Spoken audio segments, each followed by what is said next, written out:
Assalamualaikum warahmatullahi wabarakatuh. Selamat sejahtera untuk kita semua. Salam pencerahan. Filosofer sekalian, dimanapun berada, hari ini saya akan coba mengulas sedikit tentang seorang tokoh pahlawan nasional, yaitu seorang pejuang perempuan dari Aceh yang bernama Cut Nyak Cut Nyak adalah seorang pejuang perempuan Aceh, pemimpin perang yang terkenal sangat gigih melakukan perlawanan kepada Belanda dan tidak pernah mau menyerah kepada penjajah sampai akhir hayatnya. Cut Nyak adalah satu tubuh, satu jasad yang sampai hari ini, yang sampai di akhir hayatnya tidak pernah bersemayam di rumahnya sendiri, yaitu Aceh. Bangsa Aceh memang terkenal sebagai bangsa yang sangat gigih, berperang melawan Belanda, tidak pernah mau tunduk kepada penjajahan. Tetapi sampai hari ini melalui pemerintahnya, pemerintah Aceh itu tidak punya sedikit pun keberanian untuk mengembalikan jasad tubuh dari wanita yang sangat perkasa ini untuk bersemayam di rumahnya sendiri, yaitu Aceh. Filosofer sekalian, Cut Nyak adalah salah seorang perempuan keturunan bangsawan yang lahir pada tahun 1848. Ayah beliau bernama Teku Nanta Setia, seorang ule balang pada wilayah Enam Mukim. Cut Nyak punya suami yang juga seorang pejuang Aceh, yaitu Teku Ibrahim Lamnga, yang sama-sama berjuang melawan penjajah Belanda. Nah, kisah perjuangan dan kisah cinta Cut Nyak dengan suaminya yaitu Teku Ibrahim Lamnga ditulis dengan sangat jelas sekali oleh seorang penulis perempuan Belanda yang bernama Madelon Zekelilulov. Penulis ini menulis sebuah buku tentang perjuangan Cut Nyak yaitu Cut Nyak The Geschiedenis van Aceh Forsten, yang kalau dalam bahasa Indonesianya kurang lebih berarti Cut Nyak sejarah Ratu Aceh. Karena kekaguman penulis perempuan ini terhadap Cut Nyak kegigihannya, patriotismenya terhadap tanah air yang dibelanya sampai mati, Madelon Zekelilov menabalkan gelar ratu kepada Cut Nyak ini. Nah, suami pertama Cut Nyak yaitu Teku Ibrahim Lamnga gugur pada tanggal 28 Juni 1878. Nah, setelah itu, setelah suami pertamanya syahid, wafat, Cut Nyak semakin intensif memimpin perang untuk melakukan perlawanan kepada Belanda. Nah, pada saat itu ada seorang pejuang lainnya yang juga jatuh hati kepada Cut Nyak Namun pemuda itu bernama Teku Umar yang berasal dari Aceh Barat. Teku Umar ketika pertama sekali melihat Cut Nyak dia langsung jatuh cinta kepada Cut Nyak Teku Umar juga hadir di pemakaman Teku Ibrahim Lamnga. Nah, karena pada saat itu Cut Nyak sangat dendam sekali, dia bersumpah akan membalas kematian suaminya kepada Belanda. Nah, akhirnya Cut Nyak menerima lamaran dari Teku Umar dengan satu syarat, meminta satu syarat kepada Teku Umar, yaitu tetap diikutkan dalam perang. Sehingga Cut Nyak bersama Teku Umar, suaminya yang kedua ini, sama-sama berperang melawan penjajah Belanda sampai Teku Umar gugur pada 11 Februari 1899.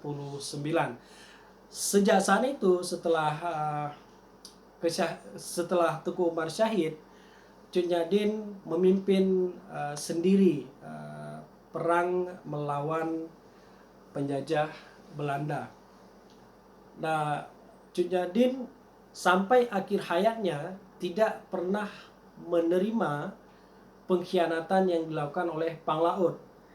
Atas dasar apapun, sampai akhir hayatnya Cut Nyak tidak pernah mau menerima pengkhianatan yang dilakukan oleh Panglaut yang memberitahukan tempat persembunyian Cut Nyak kepada Belanda. Nah, filosofer sekalian, jauh-jauh hari sebelum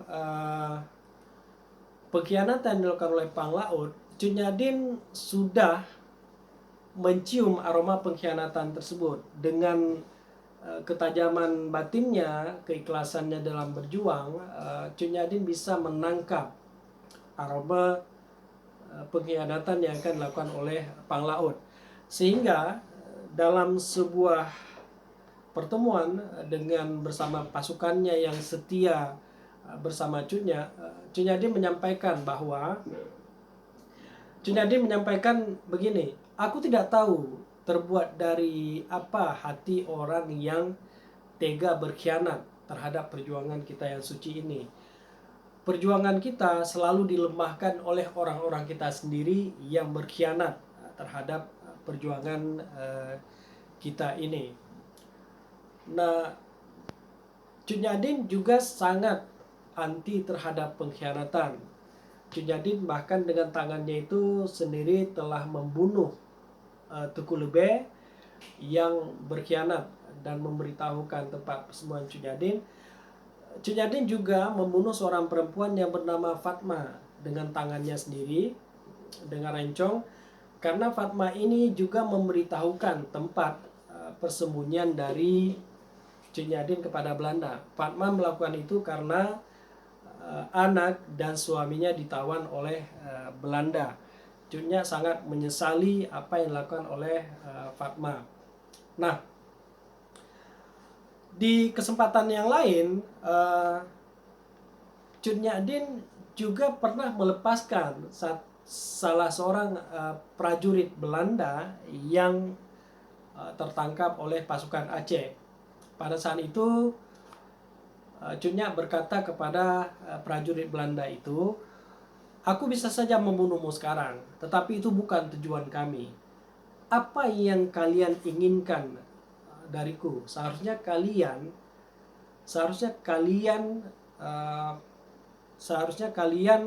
tahu diri. Seharusnya kalian tahu diri, merasa malu melakukan penjajahan dan menjajah kami di tanah kami sendiri. Sekarang pulang dan sampaikan pesanku ini kepada pimpinan kalian sebelum aku berubah pikiran dan membunuhmu." Demikian kata Cut Nyak kepada prajurit Belanda yang dilepaskannya itu. Nah, akhirnya prajurit Belanda yang dilepaskan oleh Cut Nyak ini juga mati, tewas di tangan pasukannya sendiri. Karena apa? Prajurit Belanda ini karena hormatnya kepada Cut Nyak tidak pernah mau memberitahukan tempat persembunyian Cut Nyak kepada Belanda, kepada pasukannya. Nah, rekan-rekan sekalian, ada satu spirit yang sangat penting yang diwariskan oleh kegigihan seorang Cut Nyak ini, bahwa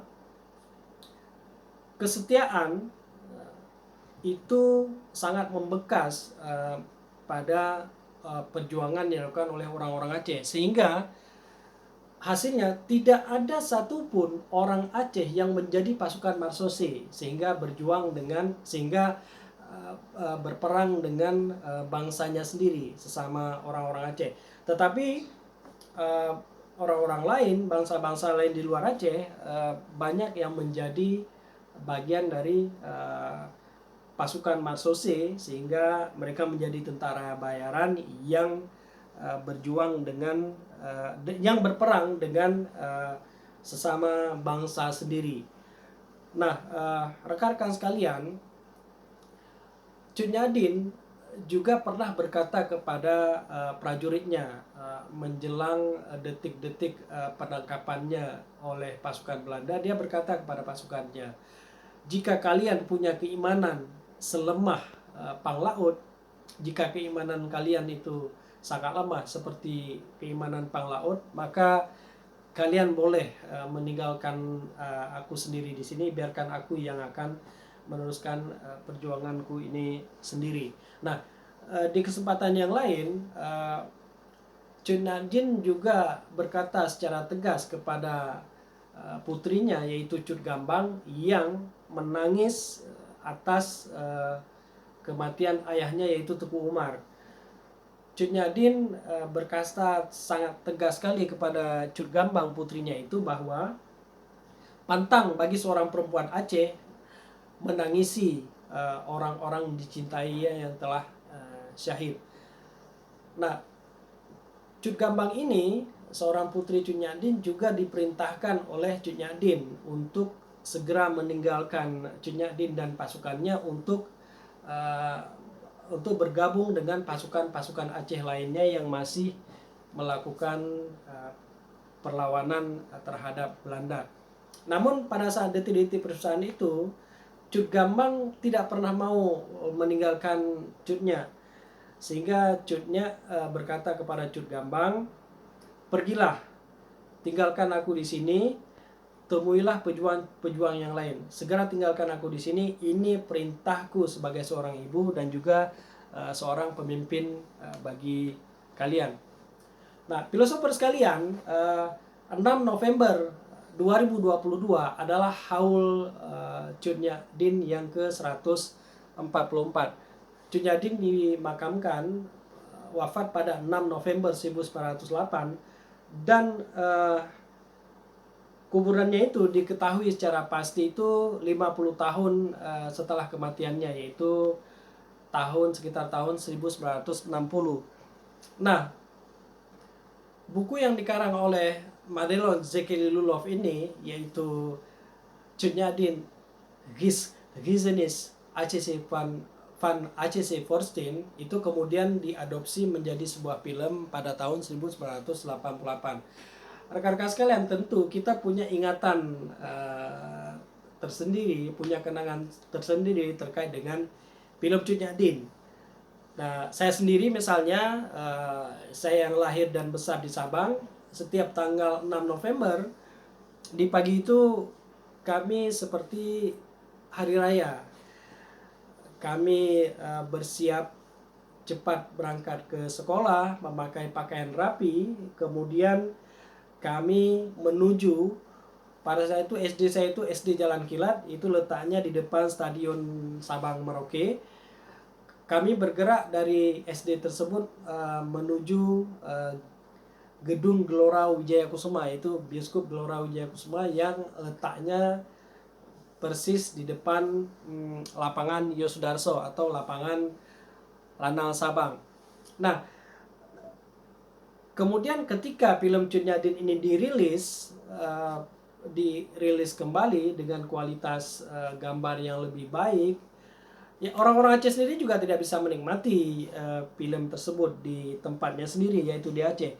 Sehingga para pemimpin Aceh, kepala-kepala daerah Aceh itu harus keluar dari Aceh untuk menonton film Cut Nyak tersebut. Bahkan bisa jadi kalau Cut Nyak pun masih hidup sampai sekarang, Cut Nyak mungkin akan sangat marah dengan kondisi Aceh yang hari ini tidak pernah punya bioskop. Sudah 20 tahun tanpa bioskop. Nah, filosofer sekalian, kesetiaan dan pengkhianatan itu adalah dua hal yang paling bisa mempengaruhi sebuah gerakan perjuangan. Nah, Cut Nyak sangat tidak bisa menerima pengkhianatan dan sangat menyukai kesetiaan yang dipraktekkannya. Nah, ada satu warisan spirit sebenarnya yang diwariskan oleh para pejuang-pejuang Aceh yang jika kita lihat dalam konteks hari ini, yaitu kesetiaan dan pengkhianatan. Yang ini kemudian menjadi sangat politis, yaitu politik demi bangsa. Sebagian orang mengatakan mereka mengabdi kepada bangsa dan negara, sementara mereka digaji. Begitu, mereka mengabdi kepada bangsa dan negara, padahal mereka berjuang untuk kepentingan partainya sendiri, berjuang untuk kepentingan kelompoknya sendiri, berjuang untuk kepentingan cuan, tidak pernah berjuang untuk kepentingan rakyat dan kesejahteraan rakyat. Nah, kata-kata pengkhianatan dan kesetiaan juga hari ini bertransformasi dalam konteks hari ini jika kita melihat realita yang terjadi di sekitar kita. Seorang pemimpin misalnya yang tidak mengutamakan kesejahteraan rakyat, yang tidak menempatkan kesejahteraan rakyat sebagai di tempat yang tertinggi, maka dia telah melakukan sebuah pengkhianatan terhadap rakyat. Sebaliknya, jika dia setia kepada rakyat, maka dia pasti akan mengutamakan kepentingan rakyat, mengutamakan kesejahteraan rakyat di atas segala-galanya. Nah, hari ini ada satu politik yang memang harus kita benahi hari ini, yaitu dari politik identitas menjadi politik etik, yaitu di mana seorang pemimpin itu memimpin dengan hatinya, dan kepemimpinan ini hanya bisa diwujudkan dengan satu kepemimpinan disebut dengan kepemimpinan spiritualitas, kepemimpinan spiritual. Namun kepemimpinan spiritual seperti ini itu tidak hanya dengan kapasitas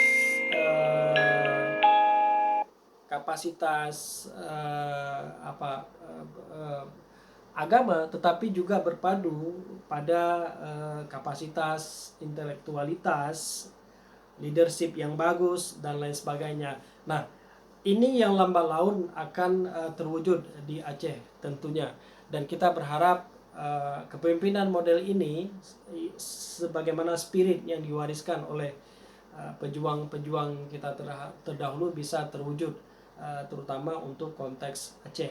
Nah, filosofer sekalian, rekan-rekan sekalian, sekian dulu ulasan kita pada hari ini, dan akan kita lanjutkan, kita sambung lagi dengan tema-tema lainnya yang tentu sangat menarik dan tidak biasanya. Terima kasih. Sampai jumpa di ulasan berikutnya. Assalamualaikum warahmatullahi wabarakatuh. Salam pencerahan.